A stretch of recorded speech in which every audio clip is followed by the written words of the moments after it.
ayuu leeyahay balse waa sawir qaade caan ah.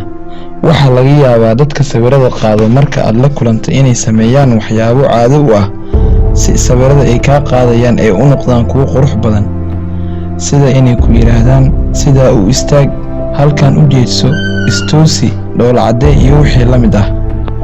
Haddaba sawir qaadayaashu arrimahaasi oo dhan waxa ugu muhiimsan ee ay u adeegsadaan waa aragga, balse sawir qaade Cabdi Saciid sheekadiisu taa way ka duwan tahay. Sawir kasta ee uu qaadayo qaabka uu noqonayo wuxuu kaga qiyaas qaataa codka ama shanqarta dhagihiisa soo gaaraysa ayaa booska aragga u galay. Cabdi oo yaraantiisa sababo aan la garanayn aragga ku waayay ayaa qaado sawiro qofka uu arko oo isleeyahay sidee ugu suurto gashay inuu qaado sawiradan. Cabdi oo ku dhashay magaalada Addis Ababa wuxuu aragga beelay isagoo 2 jir ah, wuxuuna waxbarashada ku soo qaatay dugsiga aragga la ee ku yaala degmada Sabata ilaa uu ka gaaro fasalka 10aad.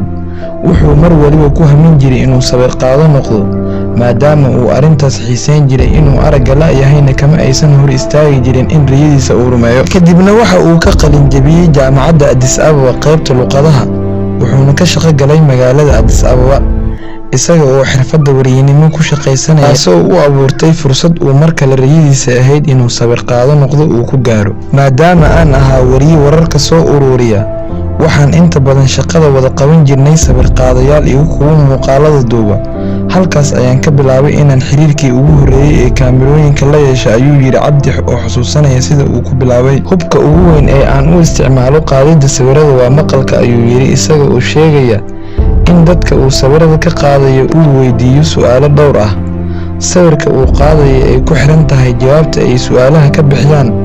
Mar waliba waxaan raacaa, ayuu yiri, codka jihada uu ka imaanayo, balse qof keligii haddii aan ka qaadayo oo ii dhow yahay anoo hortiisa taagan ayaan la sheekaystaa, waxaana weydiiyaa sida magaciisa, inuu dareenkiisa xaggayga soo aadiyo, inuu kaamirada soo fiiriyo, codka qofka ka imaanaya aniga oo ka qiyaas qaadanaya iyo xaaladda uu ku sugan yahay ayaan sawirka qaadaa, ayuu yiri Cabdi. Dhacda in qofka codkiisa uu ka garto xaaladda uu ku sugan yahay, kadibna uu ka codsado inuu dhowlo cadeeyo. Tayada sawirka aan qaadayo inuu sax yahay iyo inuu kaamirada igu aadan tahay waan gartaa, maadaama aan tababar wanaagsan u leeyahay. Ma gafo sawir tayo leh ayaan ka qaadaa qofka aan ka qaadayo sawir, macaamiisheedana badanaa kama cawadaan sawirada aan ka qaadayo, ayuu yiri Cabdi Saciid. Wuxuuna intaa ku daray mararka qaar inuu la kulmo waxyaabo saameynaya in qofka codkiisa uu si wanaagsan u maqli waayo ama xiriirka uu xumaado. Tusaale ahaan, qof haddii uu ku jiro hool lagu qabanayo xaflad qalin jabin ah ama shir oo kale, maadaama codbaahiyaasha la adeegsanayo codkayga iyo kan macaamiisheeda waxaa ka qaalib noqonaya sameecadaha. Cabdi Saciid isaga oo ka hadlaya waxyaabihii la yaabka lahaa uu la kulmay, waxa uu yiri marbaa waxaa dhacday qof aan ka qaaday sawir oo sawirkii uu aad uga helay inuu ii yimid iguna yiri, adiga oo aragga la sidee kuugu suura gashay inaad iga qaado sawir noocan oo kale ah?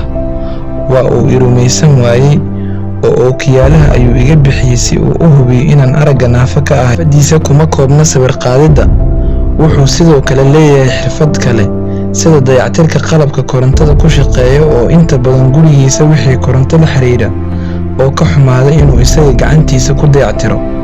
Cabdi waxa uu ku taamayaa ama uu ku haminayaa in sawiradii dhammaan uu soo qaaday inuu soo ururiyay kadibna uu soo bandhigo si dadka la midka ah ee aragga la ay ugu ogaadaan in qofka aragga la inuu u xoogsan karo sida qofka kale ama qofka caadiga ah.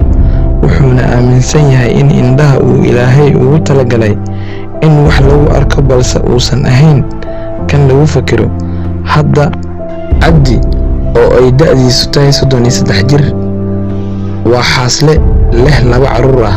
Waxaa intaa ku soo gabagabeynaynaa qisadii sawir qaadihii aragga la'aa. Haddii aad nala soo gaartay ilaa iyo dhamaadka, waxaan kaa codsanaynaa inaad subscribe noo saartid, like-tan aad nagu dhiirigelisid, wixii tala soo jeedin aadna noogu reebtid commentiga. Mahadsanidin.